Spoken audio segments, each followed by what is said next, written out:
I think. Now this is, you can laugh at these if you want. This is a picture of me as a teenager. It's a very awkward teenager. You can look at these pictures and see that. See how much I like having my picture taken. Forgive the quality of these, because these are actually just taken, they're photos of, a 30-year-old or a 10-year-old photo. Now, during my time in high school, I gained, from the time I was 13 to the time I graduated high school, I gained over 8 inches in height. I was constantly tripping over my own feet as I was trying to grow into what would become my new frame. You add all this to the angst of just being a teenager, the angst of puberty, the trying to fit in. I was very, very awkward. You can think Napoleon Dynamite, but with less self-confidence. So I was socially awkward, to say the least. But this photo is of me from the first time I went to prom in my high school. Now the young woman who's pictured next to me, she now lives in Florida with her children and her husband. And I knew them both very well when I was in high school. In fact, was quite good friends with them both. Today, she actually holds a doctorate. She's a published author. She's a teacher, a professional musician. Her name is Dr. Sarah Watkins Satterfield. And I want to thank her and the young lady who you'll see next for helping me find these photos. Facebook is an amazingly powerful engine of keeping people connected. Now, our memories can be a funny thing sometimes, though. Because when I first started thinking back on those days, many, many years ago, this is what I was starting to think about. I started to think about this year, this time period. But I think as any good speaker could and should do, I started to do a little fact-checking on myself to make sure that I was not going to stand here this morning and tell you the wrong story.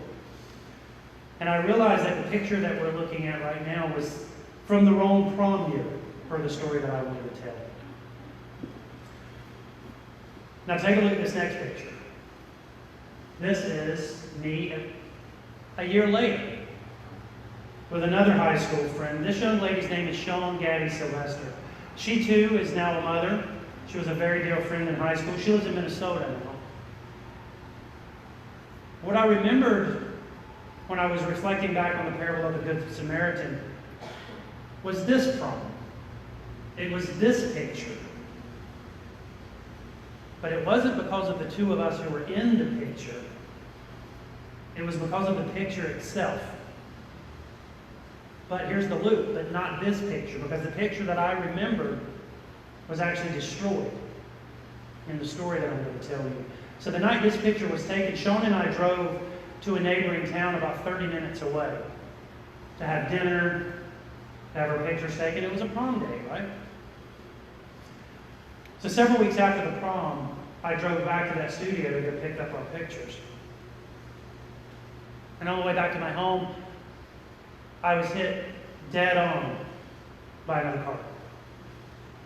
The car that I was driving was literally ripped in half. 18 inches behind my head, there was no car. My spleen exploded on impact. I broke 12 ribs. I had multiple punctures to my left lung. Both of my kidneys were heavily bruised and both of them shut down. After I was transported to the emergency room, the doctors stopped trying to save my life after I flatlined. They only resumed their efforts when I started spontaneously breathing on my own about 10 minutes later. I was transported to a major trauma center by helicopter, where I was unconscious for 12 days. 8 of those days I was in a coma. And that's how grade 11 ended for me. My friends, will you pray with me? Oh, gracious and loving God, we come together before you yet once again, marveling in your majesty and your glory, ever thankful of our continued relationship with you, O God, ever thankful of your encouragement to keep leading us forward. May the words of my mouth and the meditation of each and every heart this morning be acceptable to you, O God, our rock and our redeemer. Amen. So a priest, a Levite, and a Samaritan walk into a bar. Right? That's kind of how the story sounds this morning when it starts out. It sounds like it's going to be a joke. That's the way a lot of our jokes are set up. But it's also a way that a lot of Jesus' parables are set up. They're set up in these threefold accounts. We often like to think of our parables as these good little morality stories meant to teach us a lesson. And there's some lessons, of course, that we're meant to learn from our parables. But they're a lot more than these little, just brief morality stories. Because every parable of Jesus is meant to shake up the status quo. It's meant to cause some uncomfortableness to say, hey, this is how I should be seeing the world. They're meant to challenge that comfort, to challenge our complacency. And they do that to help us grow, to help us become more than what we are. And many of them do have this threefold formula, just like a good joke, I think. But in the telling of the parable of the Good Samaritan, we see that Jesus is upending the ordinary once again. And that's something he's good at doing. We know this. This morning's reading began with a little tit for tat between Jesus and this lawyer, right? They're having a little disagreement, maybe not disagreement, a little discussion, we'll say, a lively discussion.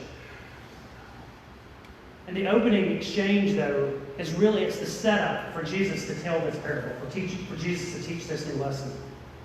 So our story teaches us that this lawyer, probably also a religious scholar, is testing Jesus. He wants Jesus to basically prove his credentials. Like, who are you and why do you think you have this authority kind of thing? So we can assume when this lawyer is asking Jesus, or when he's calling Jesus teacher, or calling Jesus rabbi, that he's probably not doing so with the same respect that we might do ordinarily when we're thinking about talking to, the Son of God. It's probably more like, teacher, rabbi. You're probably being a little dismissive. So the lawyer asked Jesus what he must do to inherit eternal life, right? And rather than give an answer, Jesus responds with a question. Jesus sees that this man's trying to attack him, trying to, kind of subvert his honor and challenge him. And the lawyer, of course, responds with a very good legal answer, a very good answer from a religious scholar. He says that to inherit eternal life, a person should love the Lord God with all your heart, and with all your soul, and with all your strength, and with all your mind, and love your neighbor as yourself. And that's the right answer. And he should know that because that is the law. And he does know that. And Jesus affirms his correctness. Jesus affirms, yeah, you have this right. That's exactly what you should do. So you know this. Great. Good for you. Go. Do likewise. You've got it down. But of course we know the story doesn't end there, right? This tense conversation begins to get a little more tense because the lawyer is basically trying to show off his big brain, right? He's got to be right. He wants to trip Jesus up, so it begins to escalate. And the lawyer refuses to be shut down. And the writer of the Gospel of Luke tells us that the lawyer wants to justify himself. The lawyer wants to be the one who wins this little tit for tat, right? So he keeps pushing Jesus and finally asks the question, so who is my neighbor? Who is my neighbor? Now, in recent years, we've seen a lot of this kind of disagreement. We've seen a lot of people who don't want to simply give up. Even when they might be pushing a bad idea or saying something wrong. Being refuted by the truth is, of course, no reason to stop arguing. And I think Facebook is a good example of this for us to look at. Now, how many of us, and this is a rhetorical question, please don't raise your hands. How many of us have ever posted on something onto Facebook and have gotten into an argument over it? Of course, no one in this room, right? Now, we, of course, being so superior, we already know when we post our, divisive comment what the other people are going to say.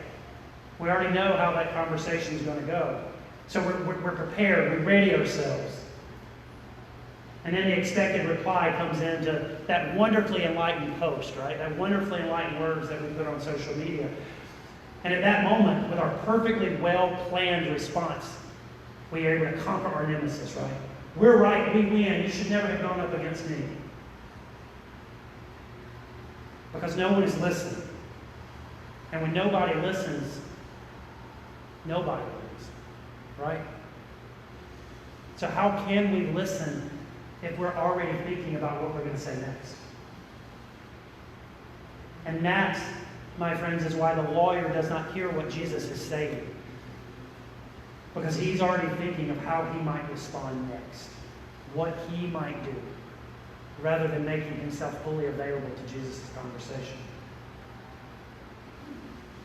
Now, from here, Jesus tells us the parable of the Good Samaritan, one that we know well. And it, again, starts off in this pattern of a threefold joke. But the thing is, this threefold joke pattern is not an invention of North America or us in the 20th or 21st centuries. This formula actually goes way, way back. John Cook reminds us that around the time of Christ, Jews often told stories involving a priest, a Levite, and a common Jew. And in these stories, the bad guys would always be the priest and the Levite. And then the victorious the common Jew would come into the story and be the hero. So when Jesus is using this formula and telling this parable of the Good Samaritan, the people who are hearing this can recognize where Jesus is going. But then he flips it around at the end. And instead of having the common Jew be the hero, Jesus substitutes in the Samaritan. And in that moment, Jesus has done it again. He has upset that apple cart, right? Something he does so often, continues to do for us today. Because in doing this, it's putting a Samaritan person into that story.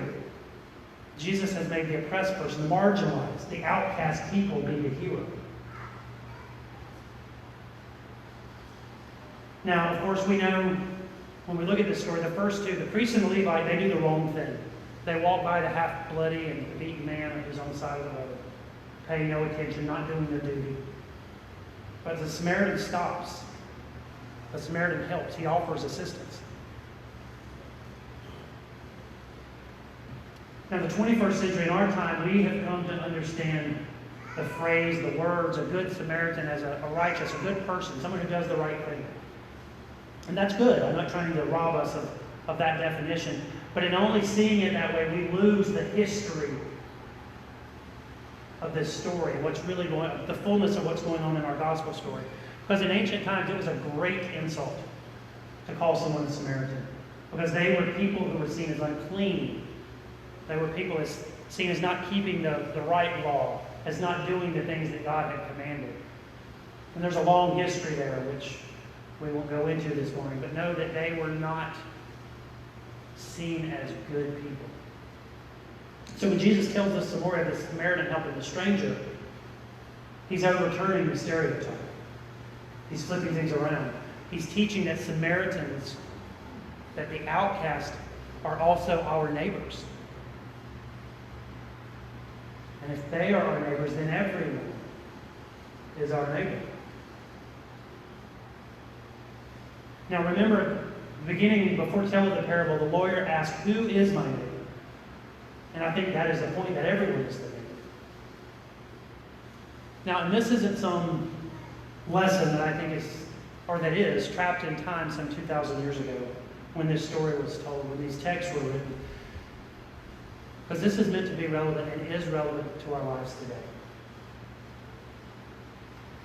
Because we cannot only pick up the Bible as a history book, because it is so much more to us than that. It is a guide for us of how we live our faith right now, today, July 14, 2019, in Cleveland, Ohio. And not just within these walls, because we don't live in these walls, my friends. We live in the world. So these lessons teach us how to engage our faith in the world and how that we should live with our friends and our family. And so I don't want to be abstract about this. I want to be very clear on this point when I say that everyone in is our neighbor. The Republican members of the Tea Party are our neighbors. Democratic Socialists are our neighbors. Border Patrol agents are our neighbors. The children of refugees at our southern border, they are our neighbors. Everyone is our neighbor, my friend, and we cannot just look at this in the grand context. We need to look at concrete examples. And are we treating our neighbors as Jesus would want us to treat them? So in our reading this morning, Jesus teaches us that we should love our neighbor as ourselves. That we're taught to treat our neighbor with the same dignity that we would want to be treated with ourselves. And we are taught that as divine creatures created in the image of God, that we deserve dignity and respect. Now, on May 18th of 1990, I lay on the side of the road. I was bloody and unconscious. And it was a very busy road, so many people would have passed by me that day. But one of them stopped. Her name was Cheryl. And it turns out, you can either say by divine providence or good luck, that Cheryl was a registered nurse. She called 911 from her car phone in 1990, a very rare thing. And she worked to keep me alive until the ambulance arrived and transported me to the hospital. And she even rode in the ambulance with me to the hospital, leaving her car behind. And after we got to the hospital, Cheryl sent the police back to her car to retrieve something she had left in her car. It's a small brown paper bag that was under the driver's seat that had $50,000 in cash in it. Because in addition to being a registered nurse, Cheryl was also an undercover FBI agent. She was in the middle of a drug sting operation and was on her way to buy a large amount of illegal drugs. She should not have stopped. She later was even received a formal reprimand from her superiors because in stopping to help me, the criminals who she was trying to get kind of figured out what was going on, and they were able to escape and not be caught. In a very real way, she saved my life. And I do not think I would be standing in front of you this morning if all of the passersby had been the priests or the Levites. Because despite the consequences to her, she treated me the way that she would want to be treated. So I close today with these words from the 13th chapter of Hebrews. Let mutual love continue. Do not neglect to show hospitality to the stranger, for by doing so, some have entertained angels without knowing it. May it be so with you. Let us arise in body and spirit for the singing of our next hymn. It's in your black hymnal, number 454. Lord, I want to be a Christian.